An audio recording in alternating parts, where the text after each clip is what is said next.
نحن نتحدى أهل البدع والأهواء، أهل البدع العقائدية وأهل البدع السياسية. نقول بيننا وبينكم السلف، بيننا وبينكم الكتب. كان أحمد يقول البدع بيننا وبينكم الجنائز. السلام عليكم ورحمة الله وبركاته. الحمد لله وكفى وسلام على عباده الذين اصطفى. أما بعد، فأعوذ بالله من الشيطان الرجيم من همزه ونفخه ونفثه. واتبعوا ما تتلو الشياطين على ملك سليمان الآية۔ معزز حاضرین، پچھلے 2 درسوں سے اور آج یہ تیسرا درس ہے، ہمارا باب چل رہا ہے باب ما جاء فی السحر، جادو سے متعلق باب۔ اور اس باب میں ہم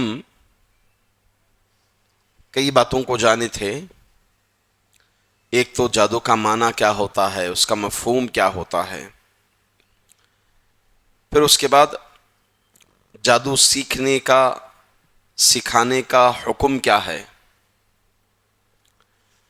پھر یہ بھی جانے تھے کہ جادوگر کیسے بنتا ہے، جادوگری کیسے حاصل کرتا ہے۔ اس کے بعد جانے تھے کہ جادو حقیقت ہے یا پھر جو ہے ایک تصور، ایک خیال ہے، جنوں کا وجود، کہ جنات کا وجود ہوتا ہے یا نہیں ہوتا ہے، اور اس کے منکرین کا حکم کیا ہے۔ اسی طرح جنات انسان میں داخل ہوتا ہے یا نہیں ہوتا ہے، اور جو لوگ نہیں ہوتا ہے کہتے ہیں، اس کے منکرین ہیں، ان کا حکم کیا ہے۔ پھر اس کے بعد جادو کی بنیادی قسموں کو ہم جانے تھے۔ یہاں تک ہمارا درس ہوا تھا۔ پھر جو ہے حکم کے لحاظ سے، حکم کے اعتبار سے ان دونوں کا بھی حکم کیا ہوتا ہے، ان 2 قسموں کا، یہاں تک ہم بات جانے تھے۔ انشاءاللہ آج کے درس میں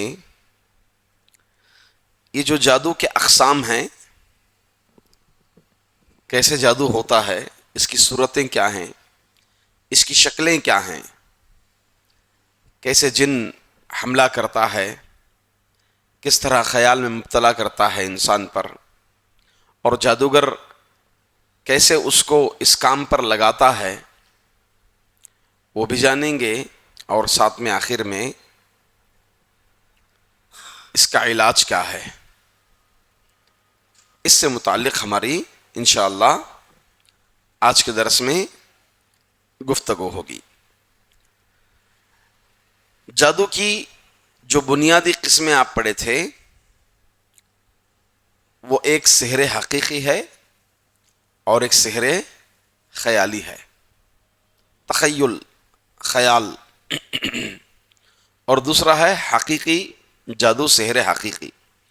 اس میں 2 قسمیں پڑھے تھے، سحر المحبہ اور سحر التفریق، یعنی ایسا جادو کہ دونوں کے درمیان اگر نفرت ہے، اس نفرت کو محبت میں بدل دیا جاتا ہے، یا اس کے برعکس اگر دونوں میں محبت ہے تو اس محبت کو نفرت میں بدل دیا جاتا ہے۔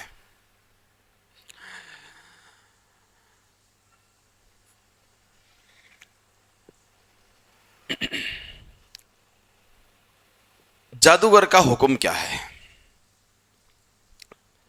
جادوگر کے متعلق یہ بیان کیا گیا تھا کہ جادوگر انسانوں میں کیسے بنتا ہے۔ اسے اللہ تعالیٰ کی بڑی سے بڑی نافرمانی کرنی پڑتی ہے سحر کرنے کے لیے، اللہ کی بڑی سے بڑی نافرمانی جس کی حد نہیں، غالی قسم کی نافرمانی کرنی پڑتی ہے، جیسے بیت الخلاؤں میں جا کے نعوذ باللہ ثم نعوذ باللہ قرآن مجید کی تلاوت کرنا، اور اسی طرح عورت کے حیض کے خون سے قرآن کو لکھنا، آیات کو لکھنا، نعوذ باللہ قرآن کو اپنے پیروں تلے رگڑنا، اتنی بڑی بڑی نافرمانیاں کرنے کے بعد جن اس سے دوستی کرتا ہے، جن اس کی مدد کرتا ہے۔ دراصل معاملہ الٹا ہے، لوگ کیا سمجھتے ہیں کہ جادوگر کے قبضے میں جن ہے، نہیں، اصل میں جن کے قبضے میں جادوگر ہوتا ہے۔ وہ وہاں تک ہی نہیں چھوڑتا ہے اس کو، بلکہ جادوگر سے بار بار درمیان میں نافرمانی کرواتے رہتا ہے۔ اگر وہ نافرمانی کرتے رہے گا تو یہ اس کا کام کرے گا، ورنہ جو ہے اس کا کام نہیں کرے گا۔ اور اس طرح سے کئی جادوگروں کا مشاہدہ ہوا، جن میں سے کئی لوگ توبہ کر چکے اس معاملے میں۔ وہ لوگ بتاتے ہیں کہ اس میں جادوگری میں لمحے بھر کا بھی سکون نہیں ہوتا ہے۔ جادوگر جب جادوگری کراتا ہے تو اس کا خود کا بھی سکون ختم ہو جاتا ہے، گھر کا سکون ختم ہو جاتا ہے، گھر کے افراد کا سکون ختم ہو جاتا ہے۔ ایسے کئی مسائل جو ہے اس کے پاس ہوتے ہیں، ان مسائل سے وہ درپیش ہوتا ہے۔ اب جادوگر کا حکم کیا ہے، اس کی سزا کیا ہے؟ دیکھیں، ہمیں یہ چیز ذہن میں رہنا چاہیے کہ یہ جو جادوگر کا حکم ہے کہ اس کو قتل کرنے کا یا اس کو سزا دینے کے سلسلے میں، اس کے لیے ضروری ہے کہ حکومت اسلامیہ ہو، شرعی قضا ہو، شرعی قانون ہو، ورنہ ہم ہر قانون تلے یہ کام نہیں کر سکتے۔ جمہوری قانون ہے تو اس کے تقاضوں کے مطابق ہمیں یہاں زندگی بسر کرنی پڑتی ہے۔ جادوگر شرعی حکومت ہے، اسلامی حکومت ہے، شرعی عدالت ہے، تو اس کی سزا احادیث میں بیان کی گئی ہے کہ آپ خود جو آثار پڑھے تھے صحابہ کے، اس میں یہ مروی ہے کہ حد الساحر القتل، ساحر کی حد کیا ہے؟ قتل کر دینا ہے اس کو۔ اب اس سلسلے میں علماء اکرام کی کیا رائے ہیں اور کون سے قسم کے جادو کو قتل کیا جائے گا، کس قسم کے جادو کو قتل نہیں کیا جائے گا، اس کے متعلق علماء بیان کرتے ہیں، اور دو قول علماء کے مشہور اور معروف ہیں۔ پہلا قول ہے جس میں علماء کا کہنا یہ ہے کہ جادوگر کو مطلق قتل نہیں کیا جائے گا، بلکہ اس کے جادو کی صورت دیکھی جائے گی کہ اس کا جادو کفریہ شرکیہ درجے تک کا ہو، تب ایسی صورت میں اس کو مرتد قرار دیا جائے گا اور اس کو کیا کر دیا جائے گا؟ قتل کر دیا جائے گا۔ اور اگر جادو کفریہ شرکیہ تک نہ پہنچے، بلکہ دوائیاں اس کے ذریعے سے جادو کروایا ہے، تو اس کو قتل نہیں کیا جائے گا، بلکہ اس کو تعزیری سزا دی جائے گی، جسے حاکم وقت حالات کے حساب سے کوڑے برسائے یا پھر قید خانے میں اس کو بند کریں، کسی بھی طرح سے اس کو سزا دی جائے، مطلق قتل نہیں کیا جائے گا۔ یہ علماء کی ایک ٹیم کا کہنا ہے، جبکہ اکثریت علماء کی، جن میں شیخ صالح عثیمین رحمۃ اللہ علیہ، شیخ صالح فوزان وغیرہ مجمعین، شیخ علامہ ابن القیم رحمۃ اللہ علیہ، ان کا کہنا ہے کہ جادوگر کو مطلق قتل کر دیا جائے گا، جادو کی نوعیت نہیں دیکھی جائے گی، ہر حال میں یہ جادوگر ہے، جادو کیا ہے، تو بس اس کو قتل کر دیا جائے گا۔ امام ابو حنیفہ، ائمہ اربعہ میں بھی امام احمد بن حنبل رحمہ اللہ علیہ سب کا یہی کہنا ہے۔ اب ہم دو اقوال سامنے ہیں، تو دلیلوں کو دیکھ کر کسی ایک قول کو ترجیح دینی پڑتی ہے۔ دلیلیں اس سلسلے میں وارد ہیں، اور یہی دوسرا قول صحیح معلوم ہوتا ہے کہ جادوگر کو مطلق قتل کر دیا جائے گا۔ سب سے پہلی دلیل حضرت جندب رضی اللہ عنہ سے مرفوعاً مروی ہے، حد الساحر ضربہ بالسیف، کہ ساحر کی حد تلوار سے اس کو کیا کر دیا جائے گا؟ قتل کر دیا جائے گا۔ اسی طرح بجلہ بن عبدہ رضی اللہ عنہ سے مروی ہے کہ عمر بن خطاب رضی اللہ عنہ جب اپنے دور خلافت میں تھے، تو عمر بن خطاب رضی اللہ عنہ لیٹر بھجوایا۔ اس لیٹر میں آپ نے یہ حکم دیا، ان قتلوا کل ساحر وساحرۃ، قال فقتلنا ثلاث سواحر، کہ تم جادوگر مرد اور جادوگر عورت کو قتل کر دو۔ عمر بن خطاب رضی اللہ عنہ کے اس لیٹر کے بعد ہم نے 3 جادوگروں کو قتل کیا۔ کتنے جادوگروں کو قتل کیا؟ 3 جادوگروں کو قتل کیا۔ تو یہاں پر جادو کی نوعیت تفصیل نہیں دیکھی گئی، بلکہ معلوم یہ ہوا کہ یہ جادوگر ہے، یہ جادو کرتا ہے، تو مطلق کیا کر دیا گیا؟ اس کو قتل کر دیا گیا۔ اسی طرح سے حفصہ رضی اللہ عنہا، ان سے مروی ہے انہا امرت بقتل جاریۃ لہا سحرتھا فقتلت، کہ حفصہ رضی اللہ عنہا ایک لونڈی تھی جو جادو کی تھی، آپ رضی اللہ عنہ نے حکم دیا کہ اس کو قتل کر دیا جائے، اس لونڈی کو، تو اس لونڈی کو قتل کر دیا گیا۔ جندب بن جنادہ رضی اللہ عنہ سے بھی اسی طرح کی روایت مروی ہے۔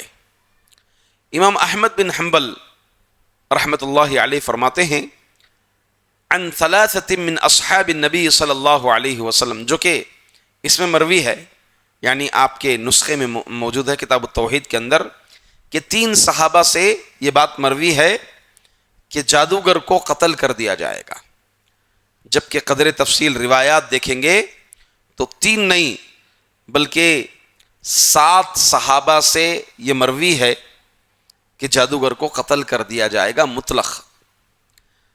اجماع سمجھتے ہیں آپ لوگ؟ اجماع کس کو کہتے ہیں؟ دلیل کی بنیاد پر قرآن اور حدیث کو سامنے رکھ کر کسی ایک مسئلے پر تمام علماء ایک رائے پر متفق ہو، اس کو کیا کہتے ہیں؟ اجماع کہتے ہیں۔ اب اس اجماع کی بھی شرطیں ہیں۔ علماء کون ہونا ہے؟ ایسے ہی عام عالم نہیں، علم کی مہارت بھی ہونا، گہری مہارت ہونا علم کی، عربی دان ہونا، عربی جاننے والا ہو، اور اس کے اندر عصبیت نہیں ہونا ہے۔ کیا نہیں ہونا ہے؟ عصبیت۔ کیا عصبیت؟ مسلکی عصبیت، یہ مسلک، یہ مسلک، یہ مسلک، قرآن و حدیث کو نظر انداز کر کے مسلکی عصبیت نہیں ہونا چاہیے ان عالم کے اندر۔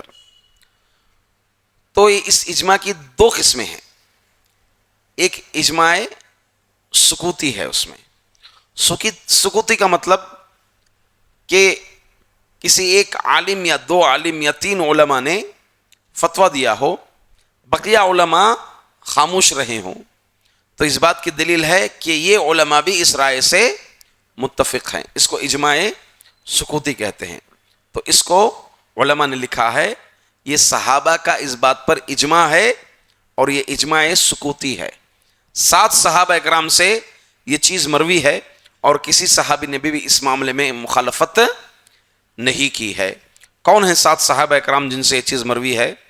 عمر بن خطاب رضی اللہ عنہ، عثمان بن عفان رضی اللہ عنہ، عثمان بن عفان رضی اللہ عنہ کے دور خلافت میں کئی جادوگروں کو قتل کیا گیا۔ آپ باقاعدہ طور پر اپنے دور خلافت میں ٹیم لگائے تھے کہ جہاں بھی معلوم ہوتا کہ جادوگری ہوتی تو اس ٹیم کا کام ہوتا، اس سینٹر کا کام ہوتا کہ وہاں جائیں اور دیکھیں، نوعیت دیکھ کر ختم کر دیں۔ اگر حقیقت میں جادوگری ہو رہی ہے تو قتل کر دیا جائے گا یا پھر عقائد کی اصلاح کی جائے گی۔ تو یہ سلسلہ دور خلافت عثمان بن عفان رضی اللہ عنہ میں تھا۔ اسی طرح عبداللہ بن عمر رضی اللہ عنہ سے بھی مروی ہے قتل کر دیا جائے گا۔ حفصہ رضی اللہ عنہ سے مروی ہے، جندب بن کعب رضی اللہ عنہ سے مروی ہے، جندب بن عبداللہ رضی اللہ عنہ سے مروی ہے، قیس بن سعد رضی اللہ عنہم جمیعا، ان تمام صحابہ سے مروی ہے کہ ساحر کو یعنی جادوگر کو قتل کر دیا جائے گا۔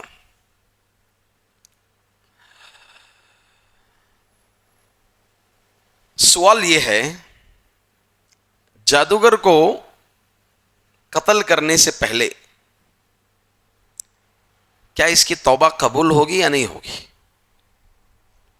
جادوگر کو قتل کرنے سے پہلے کیا اس کی توبہ قبول ہوگی یا اس کی توبہ قبول نہیں ہوگی، یا پھر یہ توبہ کر لیا قبول کی جائے گی یا یہ توبہ قبول نہیں کی جائے گی؟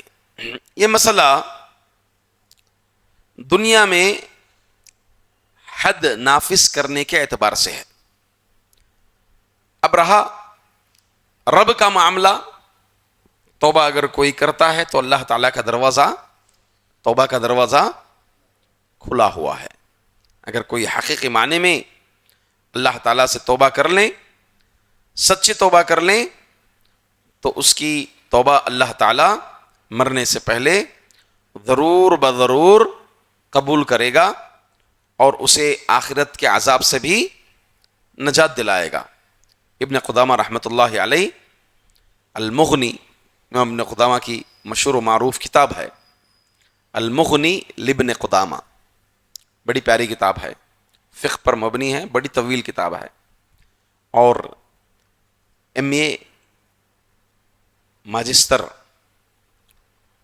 عربک میں مدینہ منورہ اور جتنی یونیورسٹیز ہیں عرب کی، ان یونیورسٹیز میں فقہ سبجیکٹس میں، شریعہ سبجیکٹ میں، شریعہ میں یہ باقاعدہ طور پر اس فن میں یہی کتاب مقرر کی گئی ہے، المغنی لابن قدامہ رحمۃ اللہ علیہ۔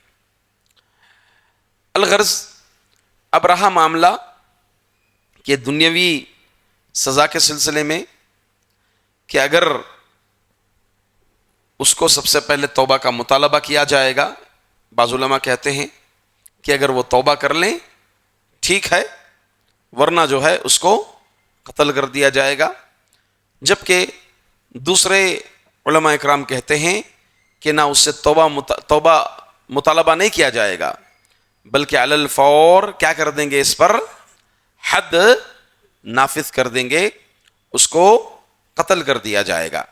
الغرض اس سلسلے میں بات یہی معلوم ہوتی ہے کہ صحابہ کا جیسے اس میں اجماع وارد ہے، قتل تو کر دیا جائے گا۔ اب رہا معاملہ رب اور بندے کا، اب زنا کا معاملہ بھی یہی ہے، شرعی عدالت ہے، اسلامی حکومت ہے، زنا کوئی کر لیا، اب یہ عدالت تک معاملہ آ گیا تو اس میں کوئی بھی چھوٹ نہیں ہے، معاملہ عدالت تک آ گیا تو اس میں کسی بھی قسم کی چھوٹ نہیں ہے۔ آپ کو معلوم ہے معاذ اللہ کے رسول صلی اللہ علیہ وسلم کے دور میں ایک صحابی آئے، آ کر کہا کہ اللہ کے رسول طہرنی یا رسول اللہ، اے اللہ کے رسول مجھے پاک کیجئے۔ نبی کرم صلی اللہ علیہ وسلم، معاملہ ابھی نہیں واضح ہوا، آپ نے کہا جا اللہ تعالیٰ سے توبہ کر، کیا پاک کر؟ کہا کہ مجھ سے بدکاری ہو گئی ہے۔ پوچھا صحابہ سے، دیکھو پی وی کیا ہے، کیا شراب پیے کیا، دیکھو بولے کہیں نشے کے عالم میں تو نہیں کہہ رہا ہے۔ تو اب بس کلیئر ہو گیا، مقدمہ آ گیا۔ اب یہاں پر حاکم وقت کے لیے کسی بھی طرح سے نرمی نہیں ہوگی. قرآن میں اللہ نے حکم دیا وَلَا تَأْخُذْكُمْ بِهِمَا رَأْفَةٌ فِي دِينِ اللَّهِ, تم اللہ کے اس دین میں کسی بھی طرح سے نرمی نہیں برتنا. جادوگری ثابت ہو گئی, جادوگر مل گیا تو یہ مقدمے یہاں درج ہو گیا, دلیلیں مل گئی اس چیز کی, تو کسی بھی طرح سے نرمی حاکم وقت نہیں برتے گا, اسے توبہ کروائے گا نہیں. یہاں دنیاوی سزا ہے اس کی, کیا ہے؟ قتل ہے. اخروی معاملہ توبہ کیا ہے حقیقت میں تو اللہ تعالیٰ اس کو معاف کرنے والا ہے. اگر توبہ کے بغیر مرا ہے تو ظاہر سی بات ہے یہ شرک کہاں تک پہنچا ہے, شرک اکبر تک پہنچا ہے, شرک اصغر تک پہنچا ہے. اس کا معاملہ کہاں تک اس کے مطابق ہوگا؟ اگر شرک اکبر تک پہنچا ہے تو خالدن مخلدن فی النار ہوگا, وہ ہمیشہ ہمیشہ کے لیے جہنم میں ہوگا. اگر اصغر تک پہنچا ہے تو سزا تو ہوگی اس کی, اس کے بعد اس کو معاف کر دیا جائے گا. یہ معاملہ قیامت کے دن کا ہے جس کو علماء کرام بیان کیے ہیں.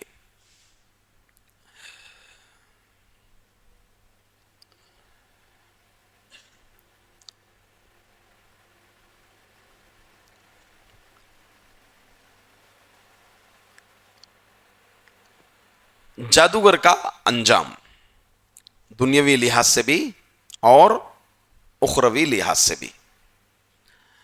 قرآن کریم میں اللہ تعالیٰ کا فرمان ہے وَلَقَدْ عَلِمُوا لَمَنِ اشْتَرَاهُ مَا لَهُ فِي الْآخِرَةِ مِنْ خَلَاقٍ, کہ وہ خوب جانتے ہیں کہ اسے حاصل کرنے والوں کا آخرت میں کوئی حصہ نہیں ہے. کس کو حاصل کرنے والوں کا؟ جادو کو حاصل کرنے والوں کے لیے کوئی حصہ نہیں ہے. اللہ کے رسول صلی اللہ علیہ وسلم نے بھی فرمایا اجتنبوا السبع الموبقات, 7 ہلاک کرنے والی چیزوں سے تم بچو. تو یہ ہلاکت معنوی بھی ہے, حصی بھی ہے. جادو کی ہلاکت کیسے ہے؟ معنوی بھی ہے, حصی بھی ہے. معنوی ہلاکت کیا ہے کہ ایک شخص جادو کرنے کے سبب اپنے عقیدہ کیا کر لیتا ہے, وہ برباد کر لیتا ہے, صراط مستقیم سے ہٹ جاتا ہے. تو ہلاکت ہو گئی نا, یہ ہلاکت ہے, نقصان نہیں ہے, ہلاکت ہے. اسی طرح حصی نقصان کیا ہے کہ جادوگر کو مرتد ہونے کے سبب, مرتد ہونے کے فتویٰ دیا جائے گا اور اس کے سبب اس کو کیا کر دیا جائے گا؟ قتل کر دیا جائے گا. یہ دنیا کی ہلاکت ہو گئی. آخرت کی ہلاکت کیا ہے؟ آخرت کی بھی ہلاکت ہے اس کو کہ جادو چونکہ کفر کے درجے تک ہے, ما لہو فی الآخرتی من خلاق, آخرت میں اس کا کوئی حصہ نہیں ہوگا. تو اس لحاظ سے جادو کیا ہو گئی؟ ہلاکت کا سبب ہو گیا, ہلاکت کا ذریعہ ہو گیا. ابھی ہم دیکھیں گے کہ یہ جو جادو کی قسمیں ہیں, جادو کی صورتیں ہیں, کیسے جادو واقع ہوتا ہے اور کس طرح سے اس کے اثرات انسان پر ہوتے ہیں. اور یہ جو جادو کی 7 قسمیں ہیں, بلکہ 8 قسمیں ہیں, تو کس طرح سے یہ جادو انسان میں اثر کرتا ہے.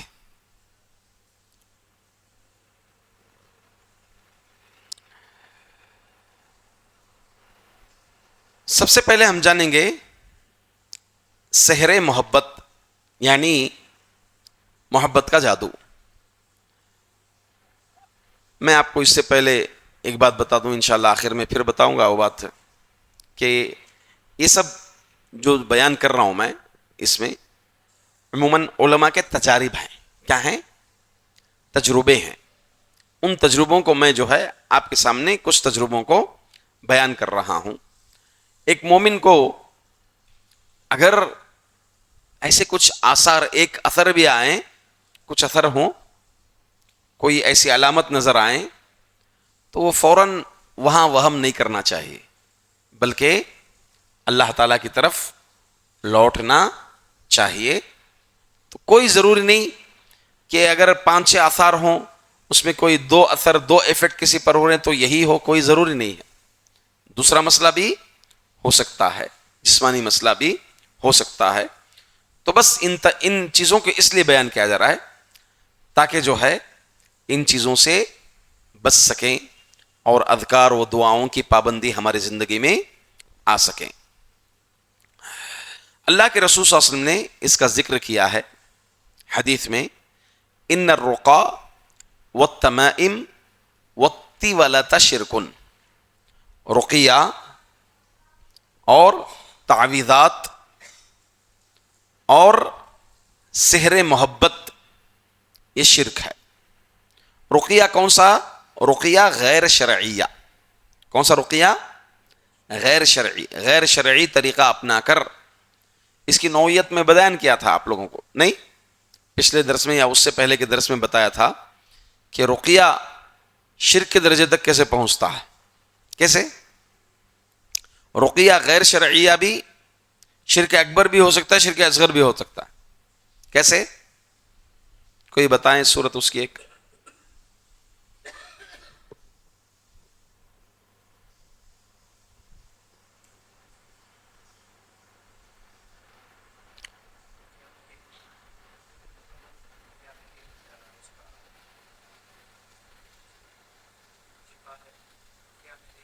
فی نفسی ہی رقیہ میں ہے. فی نفسی ہی رقیہ میں اگر ایسا عقیدہ رکھتے ہیں تو یہ شرک تک ہو جاتا ہے. غیر شرعیہ، غیر شرعی منتر جس میں جنوں کی مدد حاصل کی جاتی ہے، ان منتروں میں جنوں کی مدد حاصل کی جاتی ہے، مدد حاصل کی جاتی ہے ان منتروں میں، اور اس میں یہ عقیدہ رکھا جائے کہ فی نفس ہی یہ شفا دے گا، فی نفس ہی یہ نقصان پہنچائے گا، تو یہ شرک اکبر ہو گیا. کیونکہ اللہ تعالیٰ کی تدبیر میں کیا کر رہا ہے؟ وہ شرک کر رہا ہے. شرک اکبر تک پہنچ جاتا ہے معاملہ. ہاں اگر شرعی بھی کر رہا ہے، فی نفس ہی اسی میں اثر ہے، شفا ہے، یہ عقیدہ رکھتا ہے، تو اللہ تعالیٰ اس میں فی نفس ہی شفا رکھا ہے، یہ عقیدہ رکھتا ہے، تو یہ بھی کیا ہو جائے گا؟ شرک اصغر تک درجہ پہنچ جائے گا. الغرض ان الرقا والتمائم والطیولہ، طیولہ کہتے ہیں کہ محبت کا جادو، سحر محبت کہتے ہیں اس کو. حافظ ابن اثیر، حافظ ابن اثیر، ایک ہے کثیر، ابن کثیر، تفسیر مفسر بلکہ مؤرخ محدث. کون؟ حافظ ابن کثیر رحمۃ اللہ علیہ. یہ ہیں حافظ ابن اثیر رحمہ اللہ علیہ. آپ نے ذکر فرمایا ہے کہ اللہ کے رسول صلی اللہ علیہ وسلم نے اس کو اس لیے شرک قرار دیا ہے کہ لوگ یہ عقیدہ رکھتے ہیں کہ از خود یہ کیا ہے؟ مؤثر ہے.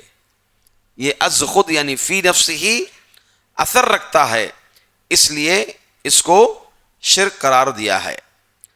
اب بہرحال طیولہ کہتے ہیں محبت کا جادو. اس میں علامات بیان کی گئی ہیں، علماء نے بیان کیا ہے اپنے تجربے کی روشنی میں، کہ جس انسان سے یا جس خاتون سے بالکل محبت ہی نہیں تھی، کوئی تعلق ہی نہیں تھا، بس کہیں ملاقات ہوئی یا کہیں آمنا سامنا ہوا یا رشتہ دار ہے جانتا ہے، اسے حد سے زیادہ بے حد اس خاتون سے محبت کرنے لگتا ہے. بے حد کیا کرتا ہے؟ اس خاتون سے محبت کرنے لگتا ہے. کہیں بھی شادی کے لیے تیار نہیں ہوتا، بلکہ بس اگر نکاح کریں تو اسی خاتون سے نکاح کریں. یہ سب سے پہلی علامت ہوتی ہے. اسی طرح سے اس خاتون سے زیادہ ملاقات کی بہت زیادہ خواہش بھی ہوتی ہے، اور پھر جو ہے بے صبری سے اس کے انتظار میں رہتا ہے، اور اسی طرح سے شدید اسے دیکھنے کا شوق بھی رکھتا ہے، اور اس کی اندھی فرما برداری کرنے لگتا ہے. وہ کیا بھی کہیں تو اس کی اندھی جو ہے فرما برداری کرنے لگتا ہے. یہ علامتیں ہیں سحر محبت کے. تو اس طرح سے وہ غلط کہہ رہی ہے، صحیح کہہ رہی ہے، کچھ نہیں جانتا، بس اس کی بات آ گئی، اس کا حکم آ گیا، تو اس کو کیا کرتا ہے؟ بجا لانے کی کوشش کرتا ہے. نام بھول رہا ہوں میں، ابھی حالیہ مشہور راقی ہیں عرب مکۃ المکرمہ کے، بلکہ سحر کے جو سینٹرز ہوتے ہیں وہاں پر سعودیہ میں، مکے میں، اس کے مسئول بھی ہیں. آپ جو ہے ایک واقعہ نقل فرماتے ہیں کہ چونکہ راقی ہیں ان کے پاس یہ واقعات آتے ہیں. آپ بیان کرتے ہیں کہ ایک باپ کے لڑکے کو اسی طرح کا سحر ہو گیا تھا. اب وہ اسی خاتون سے نکاح کی ضد میں آڑ میں لگا ہوا تھا کہ اس خاتون سے نکاح کر لیا جائے، اور اس طرح جادو کیا گیا تھا اس پر کہ بس بالکل کھویا ہوا رہتا تھا، کہیں بھی خیالات میں نہ صحیح سے بات، گھر میں گفتگو صحیح سے ہوتی تھی، اپنے آپ اکیلا تنہائی اختیار کر لیتا. وہ بس باپ پر بڑی شاق گزر رہی تھی. یہ بات مکے کے اندر کی بات. تو باپ کو بہت تکلیف ہوئی. ایک بار آپ ان عالم دین کے پاس آتے ہیں، باپ بڑی پریشانی کے عالم میں آ کر بیان کرتے ہیں کہ میرے بچے کا معاملہ ہے، کیا حل ہے میرے لیے. تو آپ نے ایک بہت پیارا مشورہ دیا. وہ یہ دیا کہ تنہائی میں، تہجد میں، تنہائی میں آپ اللہ سے دعا کریں. یعنی والدین کی دعا بچے کے لیے کافی مؤثر ہوتی ہے، اور تنہائی کی دعا اللہ تعالی قبول کرتے ہیں. زکریا علیہ الصلوۃ والسلام کے متعلق بھی اللہ نے کیا فرمایا کہ زکریا علیہ الصلوۃ والسلام تنہائی میں اللہ تعالیٰ سے دعا کی اولاد کے لیے، اللہ تعالیٰ نے قبول فرمایا. الغرض تو والد جو ہے شیخ کے مشورے کے مطابق تنہائی میں دعا کرتے تھے تہجد میں.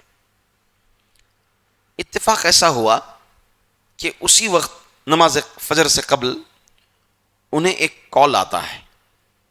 یعنی حالیہ واقعہ، کچھ سالوں پہلے کا واقعہ. ایک کال آتا ہے، کال ریسیو ہوتا ہے، اور اس میں فون میں یہ بتایا جاتا ہے کہ آپ کے بیٹے کو فلاں جگہ پر جادو کیا گیا ہے، فلاں جگہ پر وہ چیز رکھی ہوئی ہے، آپ اس کو نکلوا دیں. تو اس جگہ پر جاتے ہیں، وہاں جادو جہاں کی گئی ہوتی ہے اس جگہ پر واقعی وہ چیز ہوتی ہے، پھر اس چیز کو نکال دی جاتی ہے، پھر جو ہے بچہ بالکل صحت یاب ہو جاتا ہے. تو وہ باپ دوبارہ شیخ کے پاس بڑی خوشی کے ساتھ، بڑی خوشی میں آتے ہیں، ملاقات کرتے ہیں، کہتے ہیں کہ آپ کے مشورے کے مطابق میں جو ہے دعائیں کیا بچے کے لیے، اور نتیجہ ایسا ہوا کہ مجھے ایک کال آئی. اور کال بھی کیا ہے کہ فون میں وہ نمبر بھی معلوم نہیں، کال آیا ایسے ہی اور وہ نمبر ہے ہی نہیں فون میں. اللہ اکبر. تو یہ اللہ تعالیٰ کی مدد ہوتی ہے. وہ نمبر بھی نہیں ہے، کچھ نہیں ہے، کہاں سے کال آئی، کون کال کیا، اللہ عالم بالصواب. الغرض اس کے تحت جو ہے شفا یابی حاصل ہوئی. تو یہ اکثر و بیشتر یہ محبتوں کے معاملوں میں، شادیوں کے معاملے میں، یا پھر اسی طرح میاں بیوی میں اگر نفرتیں ہوں، عداوتیں ہوں، ایک دوسرے کو اگر پسند نہ کرتے ہوں، تو ایسا اکثر و بیشتر کیا کروایا جاتا ہے، جادو کروایا جاتا ہے. پھر ایسی بیویاں ہوتی ہیں کہ شوہر کو اپنے والدین سے دور کرنے کے لیے اس طرح کے جادو کروائے جاتے ہیں. دوسرا ہے سحر تخیل. سحر تخیل یعنی وہم میں مبتلا کرنے کا جادو. اس کی بھی علامتیں، اس کی دلیل تو میں آپ کو دیا تھا موسیٰ علیہ السلام کی، قالوا یا موسیٰ اما ان تلقیا و اما ان نکون اول من القا قال بل القوا فاذا حبالهم وعصيهم يخيل الیہ من سحرهم انها تسعى. کہ موسیٰ علیہ السلام کے سامنے جب رسیاں ڈالی گئیں تو ان کو کیا تصور ہوا، خیال کہ یہ سانپ ہیں. تو سحر تخیل اس کو کہتے ہیں. جادوگروں نے وہی سحر کروایا تھا. اس سحر تخیل میں عموماً جو علامتیں علماء نے بیان کی ہیں وہ منجمد چیزوں کو الگ الگ دیکھنا اور الگ الگ چیزوں کو منجمد دیکھنا. اب یہ موبائل ہے، اس کے اندر کئی پارٹس ہیں، مثال دے رہا ہوں میں. اب اس کو بالکل مختلف دیکھنا کہ اس کے پارٹسوں کو الگ الگ دیکھنا، یا پھر جو الگ الگ چیزیں ہیں اس کو منجمد دیکھنا، یہ عموماً اس سحر میں ہوتا ہے. جی جی بالکل بالکل بالکل. اسی طرح چھوٹے کو بڑا اور بڑے کو چھوٹا جو ہے سمجھنے لگتے ہیں، تصور کرنے لگتے ہیں. چھوٹا بچہ بھی ہوتے ایک بزرگ کی طرح احترام کرنے لگتے ہیں اس جادو میں عموماً. اور اسی طرح سے مختلف چیزوں کو اس کی حقیقت سے ہٹ کر دیکھتے ہیں. یہ بھی جو ہے اس کے اثرات سحر تخیل میں ہوتے ہیں. چوتھا سحر ہے سحر جنون. سحر جنون، اس کی علامتیں یہ بیان کی گئی ہیں کہ پریشان خیال ہوتے ہیں، اسی طرح بنا تھکے کے جو ہے گفتگو کرنے لگتے ہیں، اور اسی طرح سے ایک جگہ پر ٹھہرتے نہیں ہیں، مختلف کہیں بھی راحت نہیں پاتے ایک جگہ پر رک کر کے، بلکہ وہاں کھڑے رک نہیں سکتے، پھر فوری دوسری جگہ جاتے، وہاں نہیں رکتے، زیادہ تیسری جگہ جاتے. تو اس طرح سے جو ہے ٹھہراؤ بھی ان کے اندر نہیں ہوتا، اور کسی بھی کام کو تسلسل کے ساتھ جاری نہیں رکھا جاتا. اس میں تسلسل کے ساتھ کنٹینیو کوئی بھی کام نہیں ہوتا، استقلال کے ساتھ کوئی بھی کام نہیں کرتے. وہ کام کیا آدھا ادھورا چھوڑ دیا، اس کو چھوڑ دیا، وہ کمپلیٹ ہی نہیں کیا کام. دوسرا کام جو ہے اس کو کمپلیٹ نہیں کیا، اس کو ادھورا چھوڑ دیے. تیسرا کام. ہاں، اور اسی طرح سے غیر آباد جگہ، جنگل، قبرستان، جہاں پر لوگ آباد نہیں رہتے ہیں، دور دور لوگوں سے، وہاں جا کر کے سو جاتے ہیں لوگ جنہیں جادو ہو جاتا ہے اس طرح کا، جنہیں اس طرح کا جادو ہو جاتا ہے، جسے ہم سحر جنون کہتے ہیں. اور آپ صلی اللہ علیہ وسلم کو تقریباً اسی طرح کا یہ ہوا تھا، مگر آپ صلی اللہ علیہ وسلم پر اتنا اثر نہیں کیا تھا. صرف اللہ کے رسول صلی اللہ علیہ وسلم پر کیا اثر ہوا تھا، بات ہوئی تھی ہماری درس میں بیان کیا تھا کہ آپ اپنی بیویوں کے پاس جاتے تھے اور بس ملاقات نہیں کر پاتے تھے، بھول جاتے تھے اللہ کے رسول صلی اللہ علیہ وسلم. بقیہ دین کی نشر و اشاعت میں، وحی کے آنے میں اور وحی پہنچانے میں اللہ کے رسول صلی اللہ علیہ وسلم سے کہیں بھی الحمدللہ ثم الحمدللہ گڑبڑی نہیں ہوئی، اور اللہ تعالیٰ نے ہی اس کا اعلان کیا ہے. اس کے بعد ہے سحر خمول. سحر خمول کہتے ہیں کاہلی اور سستی کا جادو. کاہلی اور سستی کا جادو. سست ہو جاتا ہے انسان، کاہل ہو جاتا ہے، لاپرواہ ہو جاتا ہے جادو ہونے کے بعد. یہ اور اس کی علامتیں یہ ہوتی ہیں تنہا پسند ہو جاتا ہے. وہ کیا ہو جاتا ہے؟ تنہا پسند. اور ہم ہمارے ساتھیوں میں دیکھے ہیں اس طرح کا قسم کا جادو. اچھے خاصے ساتھ رہنے والے، ایک نے 2 ساتھیوں کو، میں اپنے ساتھیوں کو دیکھا ہوں، اور یہاں نہیں مدینہ منورہ کے اندر دیکھا ہوں میں، کہ تنہا پسندی، کہ ایسے لگتا ہے کہ کوئی عام ان کا دوست بھی اگر سامنے آ رہا ہے تو دشمن کی طرح لگتا ہے، گویا کہ وہ ایک فوج لے کر قتل کرنے کے لیے آ رہا ہے.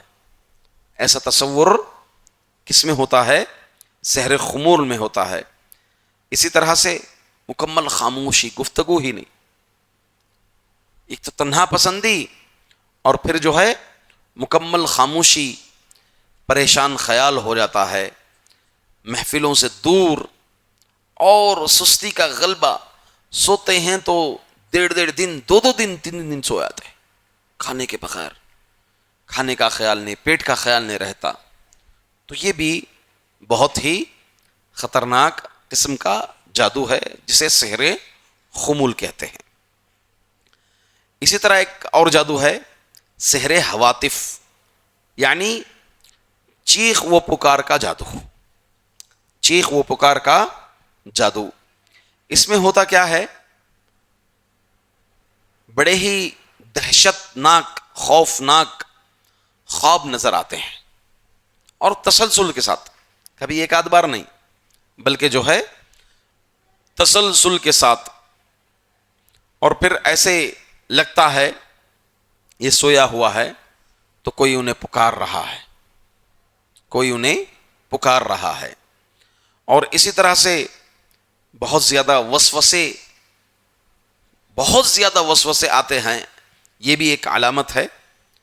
اور پھر جو ہے اس میں عموماً اپنے دوست، اپنے محبوبہ، اپنے محبوب لوگوں پر شک و شبہات کرتے ہیں۔ بیوی پر شک کرنا شروع کر دیتا ہے، یا بیوی شوہر پر خواہ شک کرنا شروع کر دیتی ہے، چوری کے معاملے میں یا تو شک کرتے ہیں، یا پھر جو ہے کسی اور معاملے میں خواہ شکوک و شبہات، شکوک و شبہات کرنا شروع ہو جاتے ہیں۔ اور ایسے بھی میں دیکھا ہوں جنہیں جو ہے میں باقاعدہ طور پر معائنہ کیا ہوں، مشاہدہ کیا ہوں، کہ ایک خاتون کو ایسے ہی قسم کا جادو ہو گیا تھا، وہ سوتے سمے اپنے تکیے کے نیچے چاقو رکھ کر سوتی تھی، شوہر کے بازو ہی سوتی تھی، چاقو رکھ کر سوتی تھی۔ وجہ یہ کہ کہیں رات میں مجھ پر حملہ نہ ہو جائے، اس لیے جو ہے اپنے ڈیفنس کے لیے، سیلف ڈیفنس کے لیے اپنے شوہر پر رکھوں گی، شوہر کو چوری کر لے گا، کچھ اٹھا لے گا، اس لیے اس ڈیفنس کے لیے میں جو ہے اپنے تکیے کے نیچے رکھی ہوئی ہوں۔ اور خود کے فرزندان سے، بچوں سے کیا ہے، پردہ کرنا۔ تو یہ سب جو ہے اس کے آثار ہیں، اس کی علامتیں ہیں۔ اور اکثر و بیشتر خواب میں ایک تو بھیانک خواب آتے ہیں، حیوانوں کو، جانوروں کو جو ہے اس خواب میں دیکھا جاتا ہے۔ پھر ہے سحر امراض، یعنی بیماریوں کا جادو۔ جادو ہوتا ہے تو کوئی نہ کوئی بیماری لاحق ہو جاتی ہے۔ جیسے مثال کے طور پر جسم کے کسی ایک پارٹ میں ہمیشہ کا درد، تکلیف، جسم کے کسی بھی ایک پارٹ میں، کسی بھی ایک عضو میں کیا ہوتی ہے، تکلیف شروع ہو جاتی ہے۔ اسی طرح مرغی کا دورہ بھی پڑتا ہے، فکس جسے ہم بولتے ہیں، مرغی کا دورہ بھی پڑتا ہے، فکس کی بیماری بھی اس سے عموماً لاحق ہوتی ہے۔ کوئی ضروری نہیں کہ جس کو فکس آ رہا ہے اس کو جادو ہے، کوئی ضروری نہیں ہے، سمجھ رہے ہیں، اس چیز کو ذہن میں رکھیں۔ یہ کچھ علماء اپنے تجارب کے تحت جو ہے اس کی علامتیں بیان کی گئی ہیں۔ اسی طرح سے جسم کے اعضاء میں سے کوئی ایک عضو کا شل ہو جانا، بے حرکت ہو جانا، اسے ہم لقوا بھی بولتے ہیں شاید، کوئی ایک عضو کام ہی نہیں کرتا، ورک ہی نہیں کرتا، ایک ہاتھ ورک نہیں کر رہا ہے۔ یا پھر جو ہے حواس خمسہ، حواس خمسہ کس کو بولتے ہیں، محسوس کرنے والی چیزیں، 5 سینٹنس کچھ بولتے ہیں نا اس کو، 5 سینسز، کسی ایک سینس کا کام نہ کرنا، کسی بھی ایک سینس کا کام نہ کرنا، یا تو کان کا، یا تو ناک کا، یا پھر زبان کا، کوئی بھی ایک چیز جو ہے اس میں کام نہیں کرتی، یہ اس کی علامتیں ہیں۔ آخری چیز، 8ویں قسم یہ ہے سحر استحاضہ۔ کیا ہے؟ سحر استحاضہ۔ استحاضہ کس کو کہتے ہیں؟ یہ عموماً عورتوں کی حالت کو کہتے ہیں۔ ایک ہوتی ہے حالت حیض اور دوسری ہے استحاضہ کی حالت۔ استحاضہ کا مطلب یہ ہے کہ ان کو خون دائمی جاتے رہتا ہے، دائمی جاتے رہتا ہے۔ اب اس میں فقہی مسائل یہ ہیں کہ وہ عام عورت کی طرح ہے، حائضہ عورت نہیں سمجھی جائیں گی، بلکہ عام عورت کی طرح وہ ہوگی۔ ہر نماز کے لیے کیا کرے گی؟ وہ وضو کرے گی، نماز پڑھے گی، اور اسی طرح سے روزہ بھی رکھے گی۔ ہاں، جتنے بھی پاک عورتوں کی حالتیں ہیں وہ سب اس پر عائد ہوں گی۔ بس ایک معاملہ، ہر نماز کے لیے کیا کرے گی؟ وہ وضو کرے گی۔ ہاں، البتہ جب زیادہ ہو تو 2 نمازوں کو اکٹھا بھی کر سکتی ہے وہ، ایک وضو کے ساتھ، ظہر اثر پڑھ لی، مغربی شام پڑھ لی۔ اللہ کے رسول صلی اللہ علیہ وسلم نے فرمایا یہ رگ میں سے کسی ایک رگ کے پھٹنے کی وجہ سے ہوتا ہے، اور جس کو ہوتا ہے کوئی ضروری نہیں کہ اس کو اثر ہو، کیونکہ صحابیات کا بھی معاملہ تھا۔ ایک صحابیہ تو اعتکاف میں تھی، استحاضہ کی حالت میں کس میں تھی؟ اعتکاف میں تھی تو معلوم یہ ہوا کہ کوئی ضروری نہیں کسی کو استحاضہ کی شکایت ہے تو یہی معاملہ ہوا ہو. لوگ جو ہے زیادہ وہم و گمان میں آ جاتے ہیں ان امور میں. بس علامات کے طور پر، ایک پہچان کے طور پر آپ کو یہ باتیں بتانے جا رہا ہوں. یہ عموماً عورتوں کے ساتھ ہی ہوتا ہے. کس کے ساتھ ہوتا ہے؟ صرف عورتوں کے ساتھ ہوتا ہے، مردوں کے ساتھ نہیں ہوتا. جیسے شادی میں رکاوٹیں ہوتی ہیں اسی وجہ سے، اور اسی طرح کوئی بھی رشتہ آئے تو دیکھنے والے کو یا تو وہ بدصورت نظر آتی ہیں، ایسا کچھ جنوں کی مدد ہوتی ہے اس میں، جن کام کرتے ہیں. یا پھر جو ہے الٹا اس کو جو ہے سامنے والے پسند کر لیتے ہیں، یہ پسند نہیں کرتی ہیں. ایسے کئی امور جو ہے اس میں لاحق ہوتے ہیں. یہ سمجھیں کہ شادی کے لیے رکاوٹ کا سبب بنتا ہے یہ جادو. عموماً بسا اوقات یہ بنا جادو کے بھی ہو جاتا ہے. جن جو ہے خود پسند کر لیتا ہے اور کئی رکاوٹیں وہ کیا کرتا ہے جن اس میں ڈالنے لگتا ہے. یہ حقیقت ہے. اب یہ جتنی بھی علامتیں وغیرہ بیان کی گئی ہیں، میں سمجھتا ہوں شاید آپ لوگوں کو تھوڑا ڈر ور ہو گیا ہوگا. نہیں ہونا چاہیے. اب لوگ جو ہے ایسی چیزیں سننے میں تھوڑا غور سے رکھتے ہیں. پتہ نہیں وہم کہاں کہاں، میرے ساتھ ایسا ہو رہا ہے، فلاں کے ساتھ ایسا ہو رہا ہے. یہ چیزیں ہیں، حقیقت ہے، اس کا انکار نہیں کر سکتے. جادو کیا ہے؟ حقیقت ہے، اس کا انکار ہمیں نہیں کرنا ہے، کیونکہ اللہ کے رسول صلی اللہ علیہ وسلم کو ہوا ہے جادو. ٹھیک ہے. دوسری چیز، اس کا علاج کیا ہے؟ دیکھیے علاج تو بہت تفصیل ہے، اور جو تجربہ کار لوگ ہیں اس میں راقی لوگ ہیں، ہر ایک جادو کو پہچان کر کے وہ کیا کرتے ہیں، اس کے تحت قرآنی آیات اور دعائیں اذکار شرعیہ پڑھتے ہیں. الغرض اس سلسلے میں بنیادی بات بتاتا ہوں. ایک مومن کا عقیدہ مضبوط ہونا چاہیے. جتنا اس کا عقیدہ مضبوط ہوگا یہ سب چیزیں اس سے اتنا ہی دور ہوں گی. جتنا اس کا ایمان اللہ پر پختہ ہوگا، مضبوط ہوگا، یہ سب چیزیں اتنا ہی دور ہوتی ہیں. اب عموماً ہوتا کسے ہے یہ سب چیزیں؟ جو یہ سب تصورات کرنے لگتا ہے، ڈرنے لگتا ہے، گھبرانے لگتا ہے، ان سب چیزوں کے بارے میں سوچنے لگتا ہے، ارے مجھے ایسا ہو گیا ہوگا، وہم کرنے لگتا ہے، گمان کرنے لگتا ہے. اور آج جتنے لوگ بیمار ہیں، میں سمجھتا ہوں 80% ان کو یہ چیز لاحق ہی نہیں ہے، بس ان کے وہم کی وجہ سے، وہم و گمان کی وجہ سے کیا ہے، معاملہ جو ہے لا کر پیش کرتے ہیں کہ مجھے کچھ ہو گیا. کسی کی تجارت نہیں چل رہی ہے، بزنس سے پریشان، وہ شاید کچھ ہو گیا، کوئی کچھ کروا دیا، لیمو گھما دیا ہوگا. ہاں، کچھ غصہ زیادہ ہو رہا ہے تو اب یہ سمجھتا ہے شاید کوئی جو ہے لڑکے پہ کچھ کر دیا ہے، آ کر دیکھو بیوی پہ بھڑک رہا ہے، ماں پہ بھڑک رہا ہے. اس کا علاج ہے اعوذ باللہ من الشیطان الرجیم، ختم. تو ہر چیز کو کیا ہے، جادو پر اور جنات پر ڈالنا شروع کر دیتے ہیں لوگ. عقیدہ مضبوط ہونا چاہیے، توحید مضبوط ہونا چاہیے، تقدیر پر ایمان مضبوط ہونا چاہیے. اللہ کے رسول صلی اللہ علیہ وسلم کیا فرمائے عبداللہ بن عباس کو؟ وَعْلَمْ أَنَّ الْأُمَّةَ، جان لو پوری دنیا کے لوگ جمع ہو کر تمہیں کچھ نقصان پہنچانا چاہے تو تمہارا کچھ نہیں بگاڑ سکتے. جتنا اللہ تمہارے مقدر میں رکھا ہے، تمہیں جو نقصان ہونا ہے وہ ہو کے رہے گا. تمہیں جو نقصان ہونا ہے وہ نقصان ہو کے رہے گا. تمہیں جو فائدہ ملنا ہے وہ فائدہ تمہیں مل کے رہے گا. پوری کائنات بھی آ جائیں، آپ کے اس فائدے سے روکنا چاہیں یا آپ کے اس نقصان کو ٹالنا چاہیں، کوئی نہیں ٹال سکتا. اللہ جو ارادہ کر دیا، اللہ جو مقرر فرما دیا، اللہ جو مقدر فرما دیا، وہ چیز ہونی ہے سو ہونی ہے. اس کو کوئی ٹال نہیں سکتا، کوئی ہٹا نہیں سکتا. اسی لیے اپنے عقیدے کو مضبوط رکھیں، اپنے عقیدے کو، اپنی توحید کو. عمر بن خطاب رضی اللہ عنہ، کیوں بھائی شیطان اس گلی میں نہیں ہوتا تھا جس گلی میں عمر ہوتے تھے؟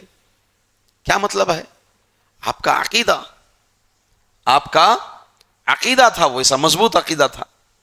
تو عقیدہ اگر مضبوط ہو توحید ہماری مضبوط ہو، ایک اللہ پر ہمارا ایمان مضبوط ہو، تو یہ توحید ہمیں بہادر بناتی ہے.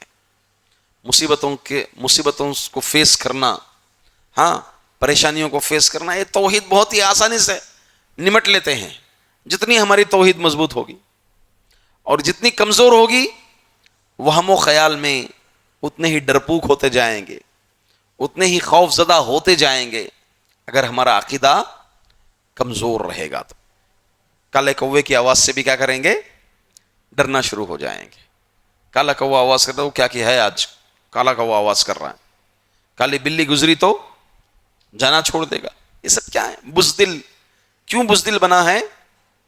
کیونکہ اس کا عقیدہ کمزور ہے.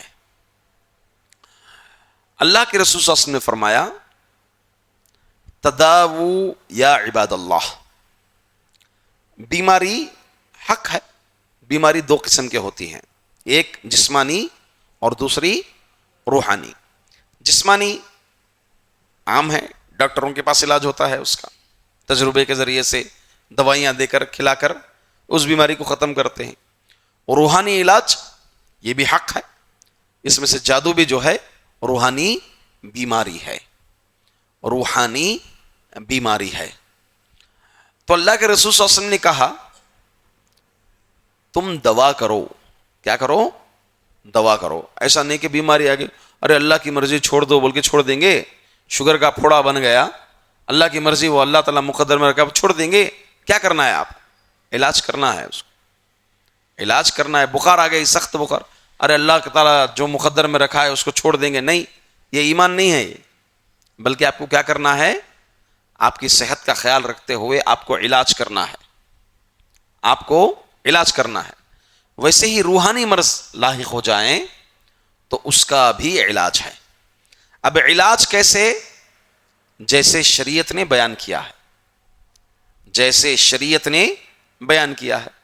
قرآن میں شفا ہے، قرآن میں شفا ہے، مکمل قرآن میں شفا ہے. تو قرآن کی شفا حاصل کرنے کا طریقہ کار کیا ہے؟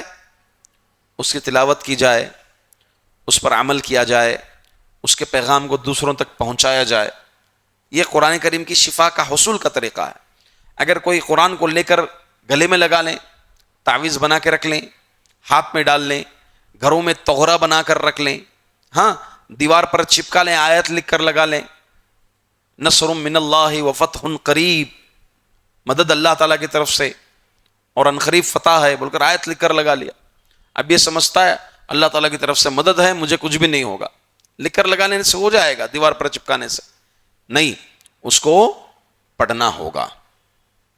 اب احادیث میں جو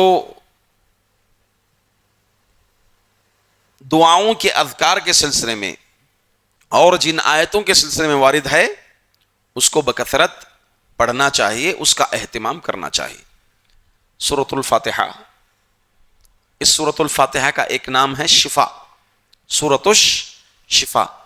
آپ کو معلوم ہے مشہور واقعہ ہے، صحابہ کی جماعت گئی تھی، ایک بادشاہ کو جو ہے کوئی زہریلے جانور نے ڈس لیا تھا، ضیافت نہیں ہوئی تھی، مہمان نوازی نہیں کیے تھے. پوچھا تم میں سے کوئی جانتے ہیں ورد ایسا علاج کرنے کا طریقہ؟ کہاں میں. صحابی گئے، سورۃ الفاتحہ کے ذریعے سے کیا کر دیا؟ ان کا علاج کر دیا. اللہ کے رسول صلی اللہ علیہ وسلم نے کہا یہ سورۃ الشفا ہے، شفا کی صورت ہے، پورے یقین کے ساتھ پڑھیں. خود تابعین کے دور میں ایک آدمی پر خطرناک اثر ہوا تھا، دیوانی حرکتیں کرتا تھا، اور اس کو اگر کھول دیا جائے تو نقصان پہنچانے لگتا کسی بھی گھر میں. خطرناک جادو ہوا تھا، اس پر اثر ہوا تھا. ہاں اس دور میں اس کو زنجیر میں جکڑ دیا گیا تھا اس کے نقصان سے بچنے کے لیے، اور باقاعدہ طور پر 10 دن اس طرح سورۃ الفاتحہ پڑھ کر پھونکا گیا اس پر، مکمل صحت مند ہو گیا، صحت مند ہو گیا. کوشش یہی ہو کہ ہم خود پڑھیں. جتنا دوسروں کے پاس پڑھانے سے زیادہ ہے ہم خود پڑھیں، اس میں زیادہ پاور ہوتا. اللہ کے رسول صلی اللہ علیہ وسلم نے اپنا خود علاج آپ نے کیا. اب عائشہ فرماتی ہے نا مرض الموت کے وقت کہ آپ کو کوئی پریشانی ہوتی، کوئی تکلیف ہوتی تو آپ یہ معوذتین پڑھتے تھے آپ. اب اللہ کے رسول صلی اللہ علیہ وسلم کو پڑھنے کی طاقت نہیں ہو رہی، اس لیے میں پڑھ کر کے آپ کے ہاتھ میں پھونک کر اس کو مسل رہی ہوں. اس کو مسل رہی ہوں اللہ کے رسول صلی اللہ علیہ وسلم کے ہاتھ کو. تو اس طرح سے سورۃ الفاتحہ، آیت الکرسی، کیا کہا گیا آیت الکرسی کے تعلق سے کہ اگر شام میں پڑھ لیں تو فرشتہ ایک مقرر ہو جاتا ہے. آپ پورے یقین کامل کے ساتھ پڑھیں اس کو. کیسے؟ یقین کامل. اس سے پہلے اللہ ہی حفاظت کرنے والا ہے. سب سے پہلا درجہ کیا ہے؟ اسی لیے میں نے کہا اپنی توحید، اپنے عقیدے کو مضبوط رکھیں. یہ سب سے پہلا درجہ ہے. اس کے بعد آپ جو اسباب اپنا رہے ہیں، شریعت نے جو اسباب آپ کو بیان کیے گئے ہیں، بتائے گئے ہیں، ان اسباب کے ذریعے سے آپ کیا کرنا ہے؟ ان چیزوں سے دور رہنا ہے. اسی طرح سے سورۃ البقرہ گھر میں پڑھا کریں. اللہ کے رسول صلی اللہ علیہ وسلم نے کہا کہ جس گھر میں سورۃ البقرہ، جی، شیطان اس گھر میں داخل نہیں ہوتا.